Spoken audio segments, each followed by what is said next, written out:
everybody. Welcome back to Make a Living Acting Anywhere. I'm your host, Chrissy, and today I have a very special guest for you. Is an old, dear friend of mine for decades. And yes, I mean decades. And he was actually one of the first people I ever acted with and had a role with where we were on stage together and I actually had lines. And he's a comedian, has been a working comedian, and I brought him on the show today so that we can talk about comedy and how to be a comedian and what that looks like. And without further ado, special guest Enrique Lopez. Ladies and gentlemen, welcome, Enrique. Hey, thank you. How you doing, Chrissy? I'm well, thank you. First of all, I want to say thank you for your service to our country. Oh, thank you. Thank you. I, You were saying all that stuff, and I was going to look behind you and see who you were talking about. You don't even have to try. You're just funny. Always have been.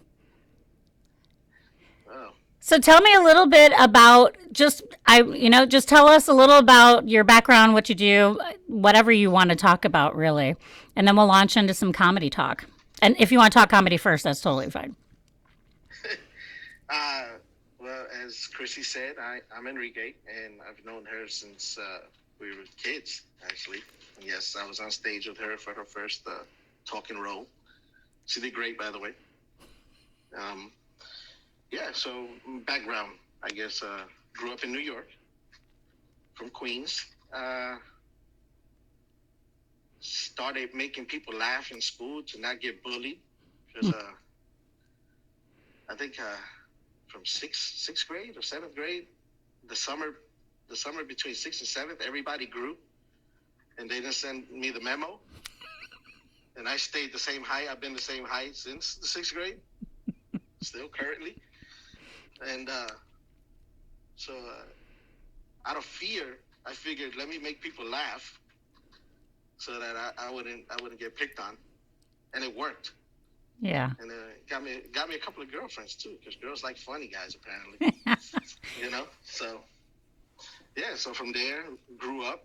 We graduated high school. I joined the military, and here we are, 23 years later. I just retired last year, and now I work at a casino as a gambler, making people laugh there. As I throw cards and chips at them. Yeah. How fun. Right? Yeah. That story is really beautiful and touching. And I honestly did not really know that because to me, you've always been, and it never occurred to me that it was ever an issue for you, that you would have been bullied or that your height would have anything to do with why you became a comedian just by nature to protect yourself. That's a defense mechanism. Oh my God. Yeah. It worked. Yeah. Did it work in the military? There, I didn't really have. But it helped me make friends. But as far as bullying went, I never grew this way, so I kind of grew this way, and it really wasn't an issue anymore. Yeah. That is true. When we were, as long as I knew you, when we were in school together, you were not a big muscular man like you currently are. Yeah. I was a little skinny guy. Yeah. I was like a beanpole. I always envied you. Really? I was like, why can't I be skinny? I've never been skinny. Well, I did have those nice, voluptuous curves to me. All right, so now I want to you did some stand-up comedy. I did. I actually started way back then, believe it or not. I don't know if you remember. It's so long ago, but when we graduated from the sixth grade, actually, we were given a pack, and it had like gift certificates to local restaurants and like the movie theater for you and your family, stuff like that. It was like a pack with a whole bunch of like little coupons. So one of the coupons in there was like a day trip with a buffet included for you and 6 guests to basically tour the New York Harbor. It Wow. was like basically a circle line tour, but it was like 6 hours or whatever. You know, you go around the harbor and they give you a buffet. So I went with my family, with my grandparents, my mother, my sister, myself. I think my aunt was there. I don't know, something like that. But that cruise had a talent show, and I signed up, and I didn't know what I was going to do at first. I signed up. I watched kids dance. I was like, yeah, I can do that because, you know, I can dance. I saw some kids sing. I was like, I don't know, maybe. I wasn't sure. They called my name. I go up there. They're like, what are you going to do? I said, I don't know. I'll figure it out when I get up there. They were like, oh, okay. Here I am. I have this microphone. I'm standing there, and I'm like, shit, what am I going to do? So I'm like, I don't want to do like everybody else. So what popped in my head right away, I was like, what's black and white, black and white, black and white, black and white? Like, obviously everyone was quiet, and I was like a nun falling down the stairs. That's the reaction. Like somebody in the crowd had that same reaction. So I was like, oh shit, this works. Then I started saying like little stupid things here and there, and everyone had like a minute or a minute and a half for this talent show to be up there, and they hit you with a flashlight. So when they hit me with a flashlight, that meant that you had like 30 seconds left or whatever. So I was like, they're signaling me to get off the stage, but I don't want to. And the crowd started chanting for me not to get off the stage. Oh my gosh. So I stayed on the stage, and I kept on telling these like corny, I was like 11. I was like a month away from being 12 years old. So like the extent of like my humor was like fart and poop and pee, you know. Like, I didn't have much experience. You know? Oh It man. was like pee the bed jokes and stuff, and it worked though. It worked, and then I guess I got the bug from there, and that's when I decided that I was going to start my career as a class clown.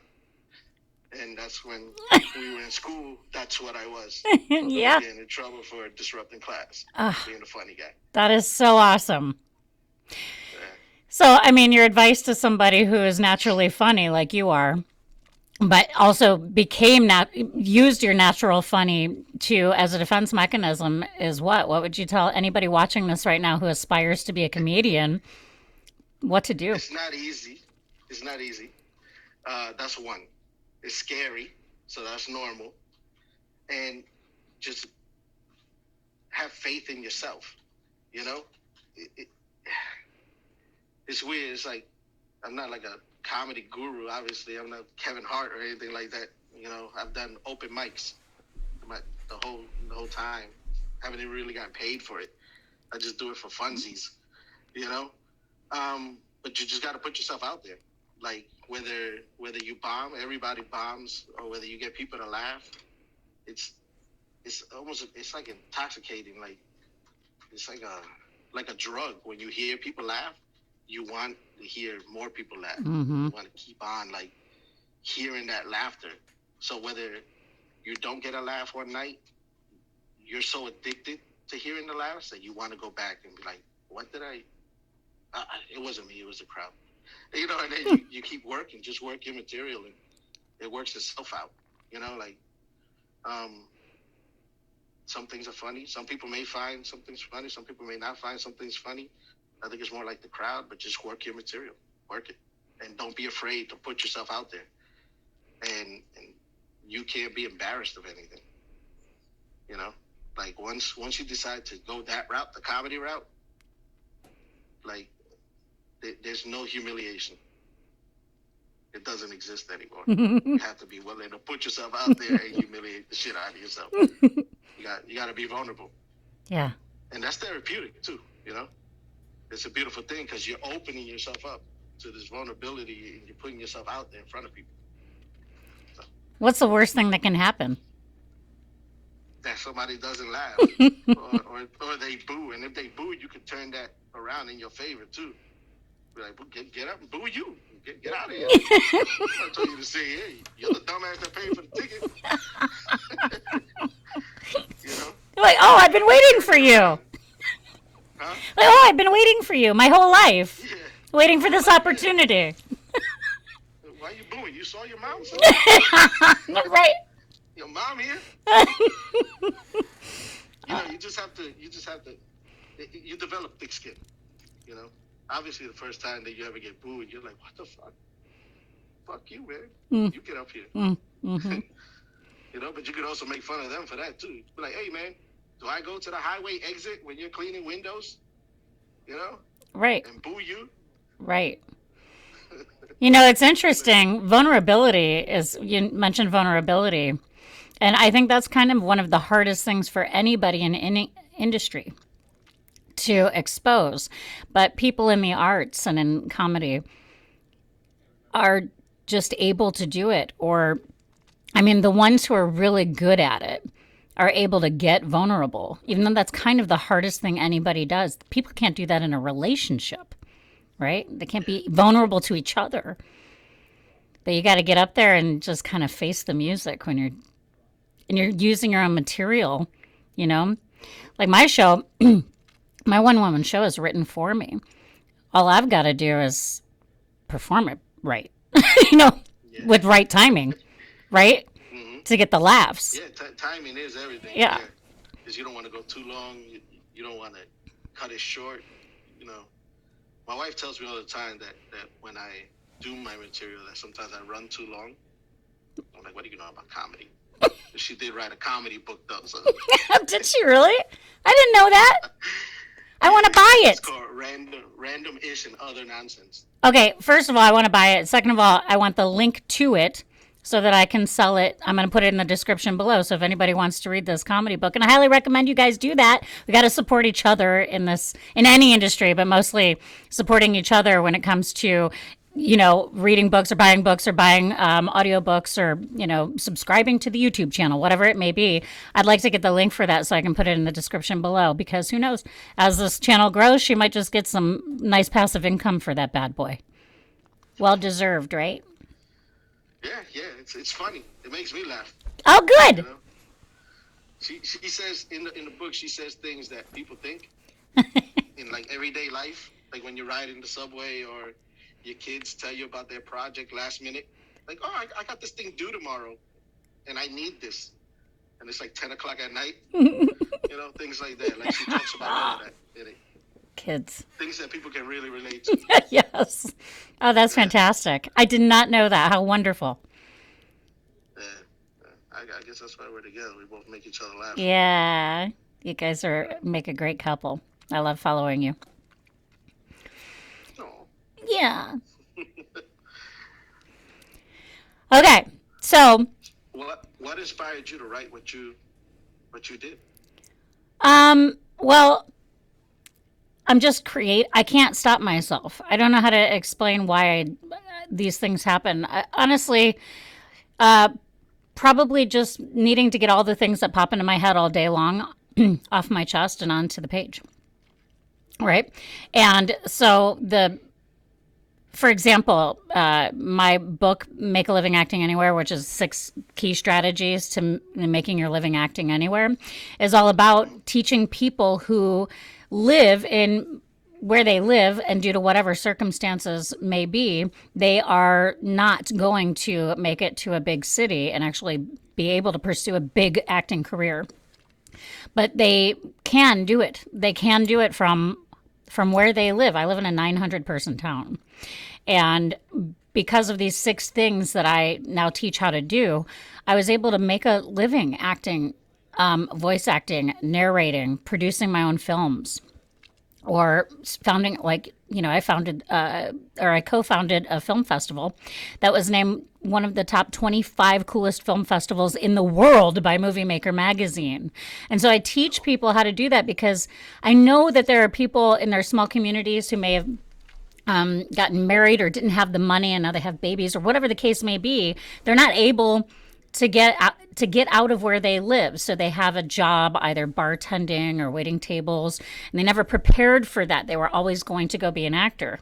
So they never prepared for having a career as anything else, and now they're kind of stuck in this lifestyle and maybe unhappy and maybe still desiring to use their talents. And so excuse me, what I do is I teach them how to do that. And so it's all about business strategy. I've learned how to do sales, and I've learned how to market, and it's a business, right? So if you want to be a voiceover artist, you've got to go promote that job. You got to go tell people, I sell this voice of mine. Here's how I do it. I'll give you one free. I mean, all these opportunities, you just treat it like a business, and then you can do it wherever you are in the world. And now with technology, obviously, you can do voiceover, on-camera acting if you have just a nice little phone, and produce a commercial for a company like Hormel, and they can hire you online. So you don't gotta live in LA. You can live in your basement. There you go. You know? And you tell them they can put them babies to work too. Once they start walking, they can work. That's right. Exploit them children. Bartending, you can put a tray on top of a baby's head and just have them stumble somewhere. Go that way. No, this way. Table 2. You not know how to say 2 yet? You know what I'm saying? Yes. Them babies to work. That's right. I mean, they do it in Hollywood. You can do it in your basement too. That's right. Yeah. I seen movies with little kids in it. You put your own kids to work. That's right. That's right. You better work to eat. Now you're not eating. I'm going to show that clip to my kids because they don't quite get that yet. Oh, yeah? Yeah. That's all right. Mine is 22. He doesn't get it. What is going on? Remember when we couldn't wait to get out of the house? What did you put in this? Like, I put free shit in it. That's what I did. I seasoned it with free. That's what I seasoned it. It tastes different today. Yeah, because it's free. That's why it tastes different. Free 99. Gotta love it. Oh, my God.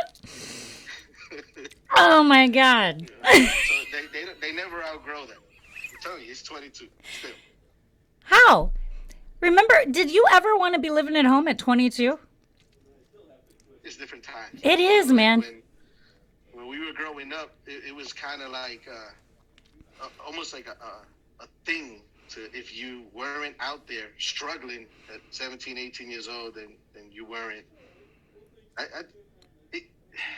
It's like good and bad. Because like we went through some hard times growing up because of that. Because we wanted to prove like I'm such a grown up, but we weren't really ready for the world yet. This generation of kids, they're really preparing themselves to not go through those pitfalls that we went through. You know, it could be a good thing, could not be. Who knows? You know, every generation has their. Mm-hmm. But I think our pitfalls made us who we are. You know, like if you, the funny people that you and I'm talking about you and I personally, I think our pitfalls made us funny because if we didn't take those scenarios and make some fun or funny out of them, then it just would have been tragic and life would have been fucking terrible. Right. You know? Right. You got to try to take that shit and make it, mold it into, they say, shit, this is Play-Doh. Wait a minute. Yeah. It's beautiful. Look at that. Yeah. That shit. Yeah. Yes. That's my shit. Yeah. Well, that's kind of what I worry about a little bit. It's like if my kids don't suffer at all, when they do start, because you have to suffer eventually, right? So when they're 32 and suddenly they understand suffering, like, yeah, but what are they going to do? They got rooms for that now. I was just taking college courses last year, and they got like little spaces. Really? That, like, if you're stressed out, go to the stress-free room. Oh. And things will be okay. Okay.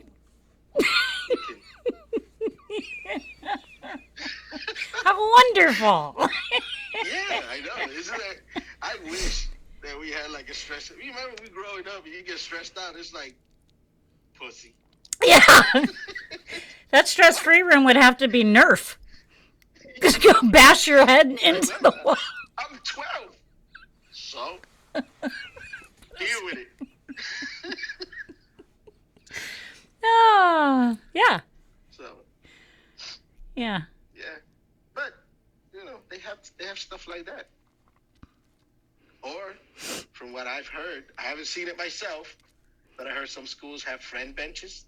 If you want a friend, you sit down on this bench, and somebody will be like, "Hey, you want a friend? I'll be your friend because you're sitting on the bench." What? Friend bench. Yeah, friend bench. Aw. Oh, what a way to make friends. Now, when we were in school, you sit on that bench, you're a target. I wasn't going to say it. Sitting on the bench. Look, sitting on the bench. Wait a minute. Let me go punch him in the head. Yeah. Hey, Benchy. You know, you got some fucked up nickname. Water balloons thrown at you or something. Oh, man. Glue you to the bench. Any sign of weakness. Any sign. Oh, wow. That is some fantastic. We're lucky that we were able to at least focus the way that we did in school and get the grades that we did, because we were, at least me, I know I was pretty close to being behind those swinging doors that they said don't go beyond this point. Yeah. Oh, I was. Remember when they did that to students, man? They would isolate the different ones. The artistic, they later on, they turned out to be like the drama club kids or the ones that sang, like real artistic kids that they didn't know really how to handle them. Yeah. Put them like in a separate part of the school, remember? Yeah. And they lived across the street from the school, but still took a little school bus to school. Like, hey, pick you up in the bus, come across the street. That's fucked up. I didn't get on that bus. No. I was close. Yeah. I was close to sitting next to Moses. Yeah. Oh, Moses. Yeah, he's on my Facebook. Oh, is he? Holy shit. He's he does like little things, like Amway. Or if it's not Amway, it's like Sensi. Or he does different ones every now and then. He'll put links up like, hey, you can make money from sleeping at home, stuff like that. Yeah, that's awesome. Yeah. There are real things like that. I intend to figure that out too. How to make money while you sleep? Yeah. Yeah, let me know. Yeah, I will as soon as I get this thing triggered. So I actually met with a woman whose course I promote all the time. I always put her link in my description. And I met with her today and her team because I called her up. Well, I sent her a video on Messenger. She's a talent manager in LA. And she basically has created this course to teach aspiring actors how to put their assets together to get in the door of agents and then casting directors and then get cast. And so it's invaluable information. It's phenomenal.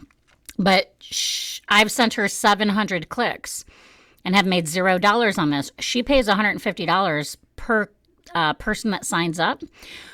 Well, we all got on this call together and it just was a link that wasn't going, it wasn't working properly. But here's what I'm talking about, making money in your sleep. If you didn't have to figure out how to have a job to have income and you wanted to be a comedian, for example, and all you had to do was comedy, how much better would your life be? Well, after she said her conversion rate is 17% conversion. So 17% times the 700 clicks at $150 a pop is about $18,000 that I would have made in the last year relatively passively, while I was sleeping. So now that we've figured this out and that link has got to be, go somewhere. Maybe this year I'll make that money or at least double that because, as the channel grows, the more people hopefully will click on that link and see the value of what she's doing with that thing and just, do it. But that's what I mean with your wife's book, as this channel grows, maybe people will find value in reading a book like that and just naturally learning how comedy works by reading it because she's funny. Yeah. It's kind of nice, a little bit. Yeah. you know what I realized from doing like open mics and just staying in the open mic circuit, the $0 open mic circuit, is entertainment as a whole is very like fraternal. Like it's small groups and cliques, and it's almost like with every time that you step on a mic, you're auditioning to join the cool kids group, and I've seen guys that started before me, guys that started after me, that have made it to that other level. That's the beyond the open mic non-paying level. You know, just it's like selling yourself. You got to sell yourself for somebody to be like, hey, him, and then they bring you into this cool kids clique, and then you grow from there.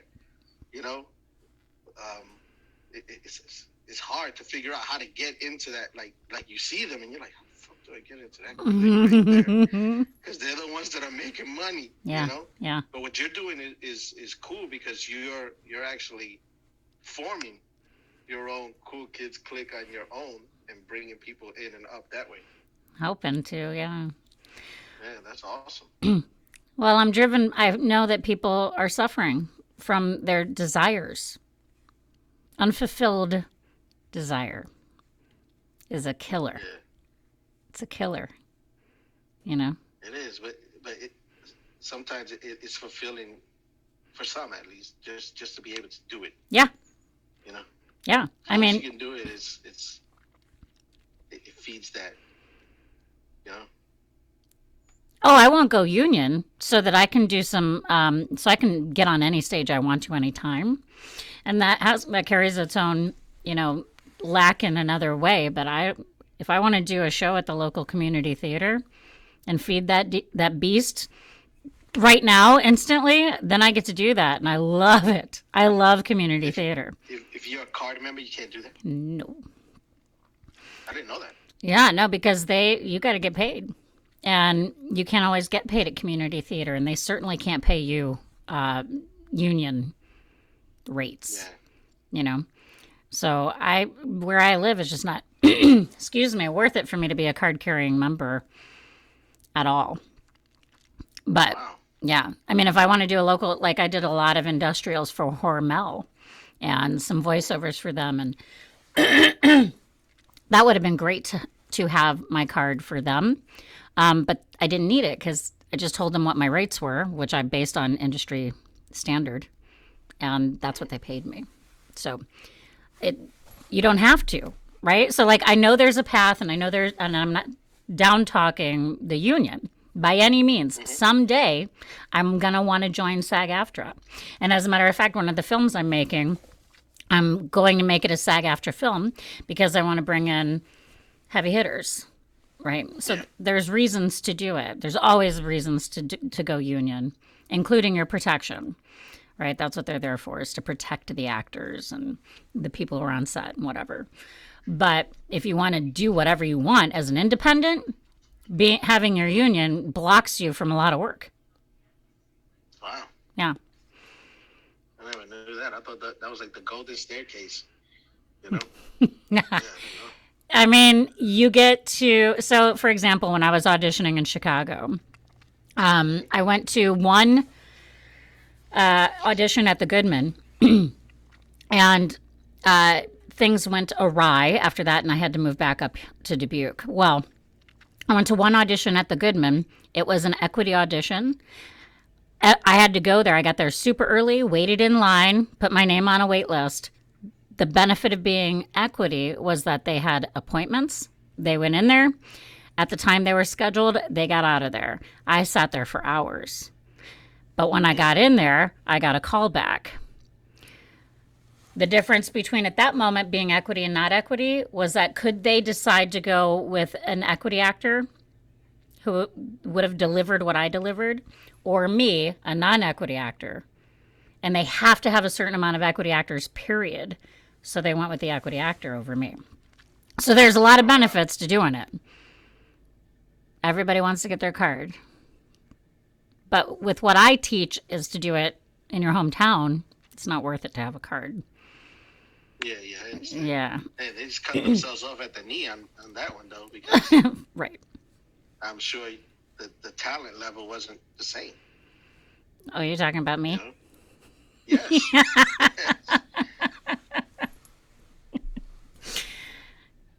Yeah. Senior, don't think that I forgot when I saw you do hair either. Well, the was it hair? Yeah, I'm pretty sure it was hair. In high school. It was. I don't remember. That's a problem that I've been struggling with quite a bit. But I do. Weiss, right? It was Weiss was the woman, right? Yes. It was Greece. drama. It was Greece. Reese. Greece. Or Weiss, something. No, Weiss was the name of the lady, right? We called her Yeah. Randy Weiss. Was it Randy? Yeah, with Weiss. the curly hair. Yes. Yeah. Yeah. And then I was in junior high or high school? I think it was high school. Weinstein. Lynn Weinstein. Weiss. Yeah, Yes. yeah. She's still on my Facebook. She keeps up with me quite a bit. She's funny. Do you know why she cast me at all in the first production? I like to tell this story. So I was in her English class, and on day one, she explains to us who she is. She gives us a little bit of her background. She informs us that she was an actress here in New York, right? Well, I'm not here, but that's what she said. And one of the kids said, "Oh, did you get famous?" And I said, "If she was famous, do you think she'd be here teaching at Bryant High School?" And she kind of, Like you. yeah, she kind of looked at me like, I don't know how to take that. So then after that class, she said, "Would you audition for my, for the drama school?" I think it was Enter Laughing. Yeah, it was Enter Laughing was the first show I did there. And I was like, okay, she gave me some bit role. You know, I had a walk on. And then about 2 weeks before the show opened, the guy who played the supporting lead quit the show, or she fired him or something happened. And she asked me if I knew anybody who could play that role. And I looked at her and said, well, I could, like as a tomboy.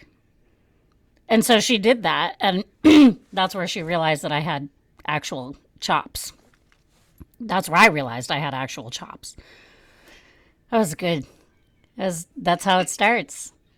Weird. Isn't that's the one where you dressed up like a newsie or something, right? When you dressed like with the hat, like the newsies used to wear and everything. Yeah, I Yes. remember that. Yep. And then in the last scene, she had me come in this like tight purple dress, all decked out looking like a girl. She showed me a video of that recently, and I was like, isn't that crazy? My body looked amazing, and I thought I was fat. Like, what is going on with women? It's so messed up. That is so messed up. Never in the whole time that I've known you has that been the case. Oh, well, it is now, but I think I look fabulous, and I'm skinny. So that's how screwed up your brain can be. It all comes within. It's within. You know? Yeah, it's like when I walk by the mirror and I see Superman. Yep. That's what I see. Yes. Can't change my mind. I love it. You know, I can have a beer gut and walk by and, hey, that's Superman right there. That's Superman on vacation. That's me. Right? Oh, my You don't know goodness. Superman 24/7. You don't know what he looks like when he's on vacation. How you do? He looks like this. Vacation. Oh, That's how he doesn't get recognized. you must. Superman's my You man. never saw me and him at the same time. Right? Vacation. That's how it goes down. Oh my gosh, my cheeks hurt. But yeah, it's how you see yourself. It's how you see yourself. Oh shit. You know, I'm 5'5", but people say I walk around like I'm 6'3". Oh.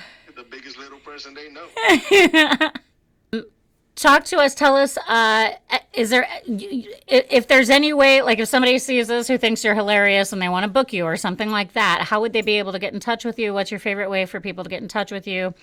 and the name of the book again, and any other information that you want the audience to know. And go. The name of the book is Random-ish and Other Nonsense. If anybody wants to contact me, my email is elopez0778@gmail. You can find me on Facebook. You can Google Enrique Lopez, which there's like 1,005,327 gazillion of them. Or you can just Google Enrique Manuel Entertainment, and you'll find me through there. Which is something that I used to do a long time ago, but I still kept the name. You know, I don't do that anymore. But yeah, I am the best bang for your buck because I do things for free 99. I get on the mic, I do open mics for nothing. I mean, if you can't afford that, then don't contact me because I don't want your non-money. Okay? But yeah, that's basically it. You know, I do it for fun. I do it for fun. Yeah, what's better than that? Nothing. But if somebody wants to pay you, you're not opposed? Oh, no. Give me money. Go right ahead. I will take cash, check, charge. Venmo. Hotel stay, flights, food. There you go. All of that. Drinks, all the inclusives. Yeah. Yes. I think and other stuff. We're going to work on getting you here for a film festival when we're able to do it again. We hire comedians. We do. You want to put me in a film? I'll do it. Yeah. That's my goal. Is to I'll play any role. You need a midget? You need a funny guy? you need the guy that romances? I'll romance everyone. Look at my eyes. I love to be a sidekick. I was born to be a sidekick to a main guy. You're going to be the leading guy in my movie. Well, can I be my own sidekick? Walk around with a mirror. I always saw myself at the Hey Spike, what are we going to do? You going to go to the park, Spike? I always saw myself as that guy.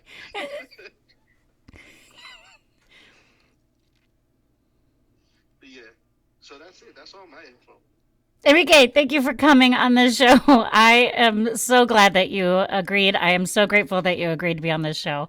I love you. It is good to see you, and hug your wife for me. She was the first person to respond on a post for us and be kind to me and be sweet, so I appreciate her for life. And I still have to meet her, so we're going to have to do that post-COVID someday. Soon. Yeah, someday. Yeah, she loves you. I've told her all about you. How we've known each other since we were 11. Yeah. And all of that, And, yeah, she loves you, and I love you. Yeah. And thank you for letting me be your first guest. Yeah. Yes. Well played, sir. Well played. I appreciate it. It's been an honor.